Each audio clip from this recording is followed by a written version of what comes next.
Riko baru memasuki ruangan Ega. Ega langsung menoleh dan bertanya. Ada masalah apa? Tuan, aku menemukan kejanggalan mengenai keuangan di cabang X. Ega langsung mendongak. Bukankah itu pemimpin Alex yang ada di sana? Ega langsung teringat, jika cabang X miliknya di bawah pimpinan Alex, adik ipar istrinya. Ada apa dengan keuangannya? Aku sedikit meneliti kemarin. Jumlah pemasukan barang tidak sesuai dengan pengeluaran biaya yang ada. Dan jumlah uang yang masuk, tidak sesuai dengan hasil penjualan. Sepertinya, ada yang sengaja memainkan uang perusahaan. Ega tertegun sejenak. Menurutmu, ada pihak yang korupsi? Hanya saja, aku belum memastikan siapa dia. Tetapi sudah bisa dipastikan, orang ini punya kedudukan penting di sana dan dekat dengan bagian keuangan. Ega kembali tertegun. Jika Alex, dia sudah ada 1 minggu lebih tidak bekerja. Alex sengaja mengambil cuti panjang. Ega paham, karena Alex memang baru saja melangsungkan pernikahan dan saat ini sedang berada di kampung halaman. Apa banyak kerugiannya? Ega kembali bertanya. Sepertinya tidak terlalu, tetapi perlu menyelidiki lebih lanjut. Jika diperkenankan, untuk sementara ini, aku akan mengambil alih cabang X untuk meneliti. Setidaknya, kita perlu segera menyingkirkan hama pengganggu ini. Ega mengangguk setuju. Kamu benar. Sedikit maupun banyak kerugian yang ada itu tidak jadi soal. Tetapi aku paling tidak suka dengan pengkhianat dan orang-orang yang tidak setia. Perusahaan kita ini, hanya untuk orang-orang yang jujur. Pergilah, dan dapatkan informasi yang akurat. Laporkan padaku. Apapun yang terjadi di sana dan siapapun orangnya. Baik. Riko segera menarik diri. Sementara di kampung halaman Alex, Dinda nampak tersenyum lebar. Dia turun dari mobil mewah setelah Alex membukakan pintu untuk dirinya. Dinda menatap puas ke arah beberapa pekerja yang sibuk menurunkan bahan-bahan bangunan. Beberapa pekerja lain mulai mengukur dan membuat pondasi. Apa ini akan memakan waktu yang lama ya Mas? Dia menoleh pada Alex yang berdiri bersandar di badan mobil. Besok aku akan menambah pekerja. Jadi, mungkin hanya butuh 1 bulanan saja, mereka bisa menghasilkan beberapa bangunan rumah yang siap huni. Wow, Dinda berdecak kagum. Tenang saja Tuan Putri. Uang kita masih banyak. Kalau hanya untuk mendapatkan sekitar 10 bangunan saja masih sisa untuk kamu shopping. Sambil menunggu hasil dari sewa bangunan ini atau hasil jualnya nanti. Ya ampun. Kamu hebat sekali Mas. Dinda memeluk Alex tanpa memperdulikan beberapa pekerja yang tidak sengaja melirik mereka. Aku tidak menyangka dapat suami calon pengusaha properti seperti kamu Mas. Hanya calon. Kalau tidak terpilih bagaimana? Atau kalau gagal? Haha.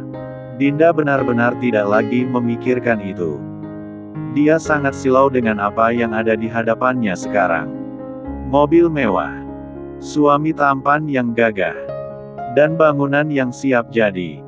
Aduh Mas. Panas. Dia menepuk-nepuk lengannya. Ayo ke mobil. Nanti kulit halus kamu bisa gosong. Alex menarik lembut tangan istrinya ke dalam mobil. Apa mau pulang? Atau pergi jalan-jalan? Tawar Alex. Dinda berpikir dahulu. Sebenarnya mau pulang. Tapi aku malas di rumah. Adik-adik kamu beringsik. Sabar dulu. Nanti kalau bangunan itu jadi, salah satunya bisa kita tempati. Aku akan membuat 1 bangunan itu menjadi khusus istana buat istriku yang cantik ini. Alex mencubit kecil hidung Dinda. Dinda tersenyum bahagia. Nanti, bikinin aku kolam renang juga ya. Boleh. Berbahagialah mereka sekarang. Hari ini Riko mulai pergi ke perusahaan cabang X. Dia mulai meneliti semuanya dengan seksama. Pertama yang dilakukan Riko adalah memanggil direktur keuangan dan direktur gudang. meminta data lengkap dan kemudian meneliti dengan seksama.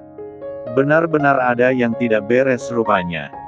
Pasokan yang masuk, tidak sesuai dengan jumlah dana yang keluar. Sementara hasil penjualan dan sewa gedung perumahan, tidak sesuai dengan uang yang masuk. Riko menoleh pada direktur keuangan yang sudah mulai pucat. Apa ini? Riko melempar berkas ke wajah direktur keuangan. Jelaskan. Atau kamu ingin bermain-main dengan perusahaan? Pria itu memungut berkas dan memeriksa sejenak. Apakah ada kesalahan? Ketika menyadari sesuatu yang salah, tiba-tiba pria ini berlutut. Maaf tuan, maaf. Saya salah. Pria itu memohon maaf dengan tubuh gemetaran. Kamu menggelapkan uang perusahaan. Riko langsung berdiri dan menghampiri pria itu. Tidak tuan. Pria itu menggeleng-gelengkan kepalanya sambil terus menunduk. Saya tidak mungkin berani. Saya sudah bekerja di sini selama 7 tahun, saya tidak mungkin mengkhianati kepercayaan Tuan Varega. Lalu, Riko mencengkram dagu pria itu dan mengangkat wajahnya. Apa kamu bisa menjelaskan ini semua? Kemana larinya uang perusahaan? Pria itu terus menggeleng. Saya juga tidak mengerti, sungguh. Riko hampir saja melayangkan tangannya. Tetapi tiba-tiba direktur gudang berbicara yang membuat Riko tercengang. Wakil Presdir. Mohon maaf jika saya lancang. Pria yang tadi berdiri itu ikut berlutut. Katakan. Riko menurunkan tangannya. Sudah beberapa bulan ini, semua data barang dan keuangan ditangani oleh pemimpin Alex. Kami tidak boleh ikut campur lagi. Kami tidak diizinkan untuk memeriksa lagi. Riko tercengang. Pemimpin Alex. Bukankah dia sedang mengambil cuti dan sudah hampir 2 minggu ini? Kalian ingin memfitnah. Lempar batu sembunyi tangan. Apa kalian belum tahu, jika pemimpin Alex itu adalah adik ipar Nyonya Besar? Kedua pria yang sedang berlutut itu saling melemparkan pandangan. Kemudian kembali menoleh kepada Riko. Boleh Anda bertanya dahulu dengan sekretaris perusahaan? Di mana dia? Riko langsung bertanya tentang keberadaan sekretaris Alex. Keduanya kembali menoleh dan menunduk. Sudah 2 hari ini sekretaris juga tidak masuk. Jawab direktur gudang. Riko mengepalkan tangannya. Di mana ruangan pemimpin Alex? Bawa aku ke sana. Keduanya cepat berdiri dan mempersilahkan Riko untuk mengikuti mereka. Mereka membawa Riko ke ruangan pemimpin Alex. Ketika sampai di sana, Riko mulai memeriksa data keuangan yang ada di laptop. Dan benar saja, bahkan banyak bukti transferan biaya yang masuk ke satu rekening dan itu atas sekretaris perusahaan. Artinya ini apa? Tidak mungkin kan, Alex tidak tahu hal ini. Meskipun nama rekening bukan atas nama Alex, tetapi bukti transferan ini sudah jelas berada di dalam laptop Alex. Ketika memperhatikan tanggal keluar uang pun, ini adalah tanggal-tanggal di mana Alex masih belum mengambil cuti. Riko seketika menggertakkan giginya. Cepat hubungi sekretaris perusahaan. Direktur keuangan segera mengangguk dan melaksanakan perintah. Namun ketika dihubungi, nomor sekretaris sudah tidak aktif. Riko berdecak kesal. Apa ada sesuatu yang berubah ketika perusahaan ini dipimpin oleh pemimpin Alex? Kedua orang yang ditanya menunduk. Katakan. Riko menggebrak meja. Tuan, direktur keuangan menoleh dahulu kepada temannya. Gaji karyawan dan seluruh staf diturunkan tuan. Kenapa tidak ada yang protes? Kami pernah protes, tetapi pemimpin Alex mengatakan jika itu perintah dari pusat. Bahkan memberi bukti surat resmi dari perusahaan pusat. Bahkan, ada beberapa kepala karyawan yang masih menyimpan bukti itu. Bawa kemari. Riko langsung memberi perintah. Direktur gudang segera menghubungi bawahannya, memintanya untuk menghadap dan sekaligus membawa bukti surat keputusan tentang gaji karyawan dari pusat. Hanya butuh 5 menit, kepala karyawan datang dan menyerahkan bukti yang dimaksud tadi. Riko segera memeriksa. Dia mengernyitkan alisnya sekaligus menggelengkan kepala. Surat ini palsu. Tidak ada keputusan seperti ini dari pusat. Tanda tangan Tuan Farega telah dipalsukan. Yang ada, gaji karyawan telah dinaikkan 1 bulan yang lalu, saat 1 hari dari Tuan Farega menikah. Jadi surat ini palsu. Kedua orang dan kepala karyawan itu saling tercengang.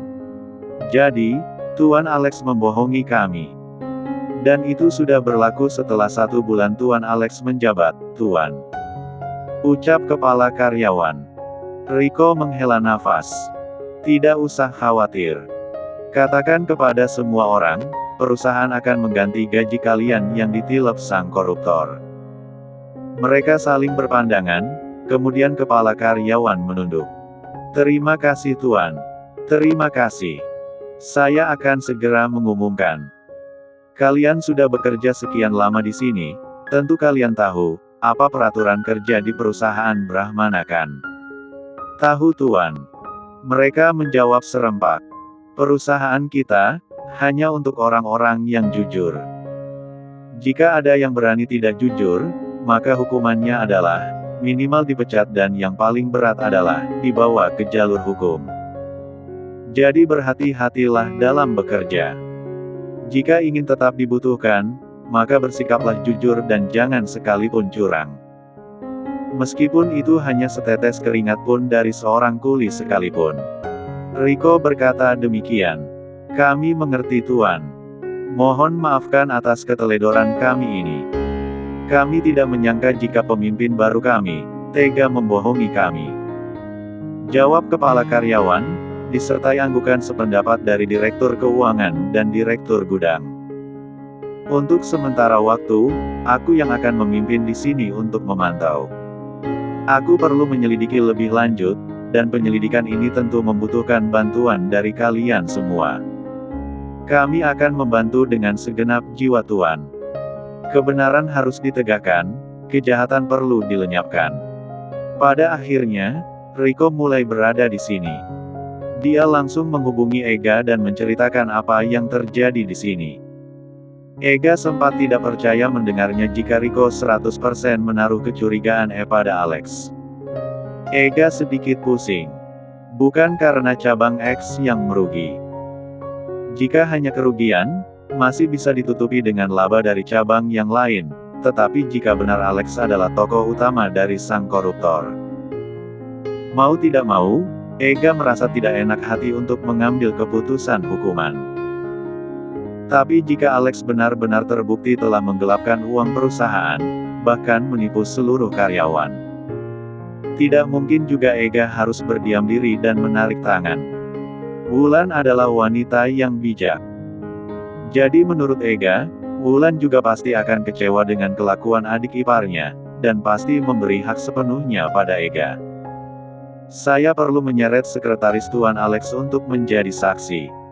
Kurasa, dia juga terlibat. Lakukan yang terbaik. Ega menutup panggilan. Sementara ini, Ega mungkin tidak ingin membicarakan tentang hal ini dulu dengan Wulan kecuali, semua bukti sudah jelas. Seluruh karyawan cabang X sedang membicarakan Alex. Manusia tidak tahu rasa bersyukur. Sudah dipercaya, tapi berkhianat. Dulu dia hanyalah sama dengan kita. Kalau bukan karena pemimpin pertama yang mengangkatnya untuk menjadi pengganti, mana bisa dia naik pangkat. Betul, bukan hanya memakan keringat teman-temannya, tetapi sudah menggelapkan uang perusahaan. Biarkan saja, Tuhan tidak tidur. Sepandai-pandainya orang menyimpan bangkai, pasti tercium juga. Lain hal yang sedang terjadi di kampung halaman Alex. Jika di perusahaan dia sedang diumpat banyak orang, tapi di sana dia sedang dipuja dan disanjung para tetangga. Tuh, anak Pak Kasno. Itu baru pemuda zaman now. Tidak peduli tadinya anak orang tidak mampu, tapi sekarang bisa mengangkat derajat keluarga. Sudah dapat istri cantik dari kota, pulang-pulang membawa uang banyak. Bisa membeli lahan luas dan membangun perumahan. Iya, aku jadi menyesal. Dulu dia pernah deketin anak perawanku, aku larang-larang. Tahu gitu, aku punya menantu orang kaya. Ibu sudah gemetaran di kamar. Wajahnya pucat dengan tangan yang memegang erat tangan bapak. Keluarlah Bu, temui sebentar Mas Wahyu. Jauh-jauh dia datang ke sini untuk bicara baik-baik sama kamu. Aku takut Pak. Bapak saja ya. Ibu mengkeret. Gak apa-apa, Bapak temenin. Bapak kan gak tahu apa-apa. Waktu ibu perundingan sama Mbak Yuwati Bapak juga gak dikasih tahu, jadi bingung menjelaskannya. Ibu semakin pucat, terus menggelengkan kepala. Bapak hanya bisa menarik nafas kemudian terpaksa kembali menemui Mas Wahyu sendirian. Mana Ritanya, Wibowo? Kenapa tidak mau keluar? Aku tuh perlu bicara sama istri. Kamu. Bapak duduk kembali, dengan perasaan yang tidak enak hati. Mas Wahyu. Rita sedang demam. Mungkin dia terlalu pusing memikirkan uang kalian. Maafkan dia ya. Bagaimana kalau kita berunding berdua dulu? Mudah-mudahan ada jalan. Wahyu nampak berpikir sejenak. Aku juga heran sama kamu Wibowo. Kenapa tidak menasehati istri kamu sih? Kamu tahu kan, uang itu untuk kuliah Radiah. Anak itu menangis terus karena tidak jadi kuliah. Ibunya sampai stres. Maaf Mas Wahyu, aku sudah sering menasehati Rita. Sampai blenger. Aku juga gak tahu, kalau dia datang ke sana untuk meminjam uang. Pamitnya hanya ingin mengundang kalian. Tahu-tahu pulang sudah membawa uang. Itu pun aku masih sempat menasehati. Tapi Mas Wahyu tahu sendiri, bagaimana sifat Rita. Dari dulu, dia tidak pernah mau mendengarkan nasihat dariku. Mas Wahyu nampak sangat kecewa. Kenapa gak dirundingkan sama anak-anak kalian?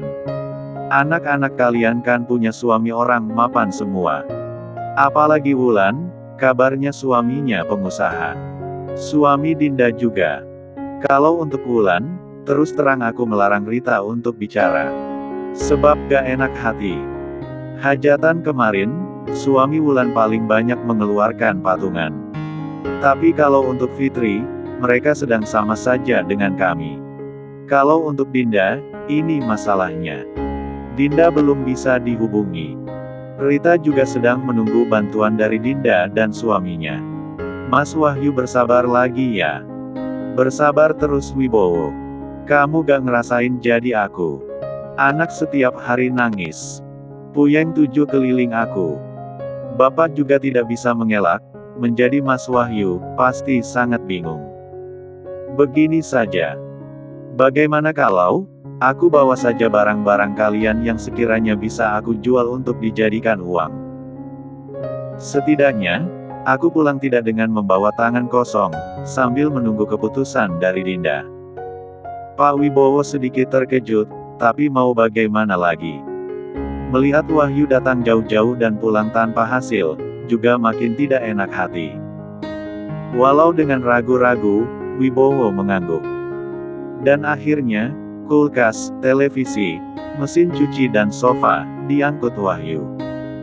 Ibu sesenggukan di kamar, mengintip dari jendela. Dia melihat barang-barangnya diangkut oleh Wahyu. Fitri juga sedih, berdiri cemberut di sisi ibu. Terus nanti kita nyucinya bagaimana Bu? Duduknya bagaimana kalau ada tamu?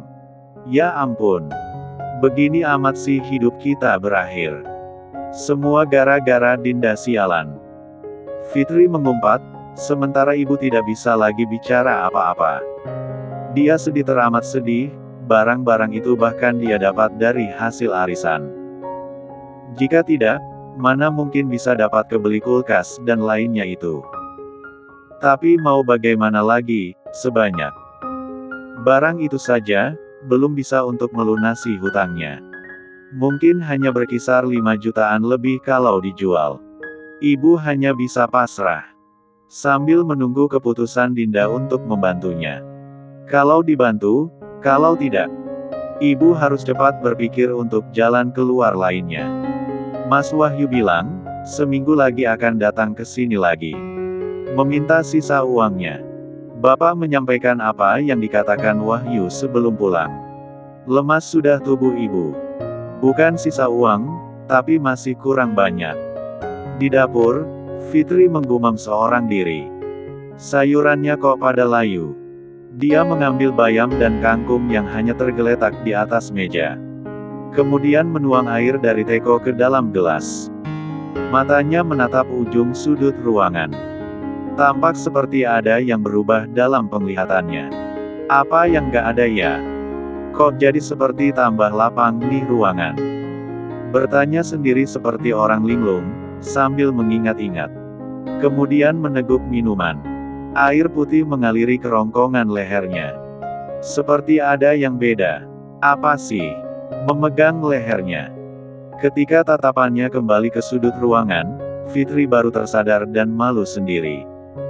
Ya ampun. Baru inget, kulkas diangkut sama Pak De Wahyu.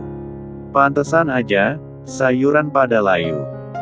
Air ini rasanya aneh, biasanya kan, maknyes, segar.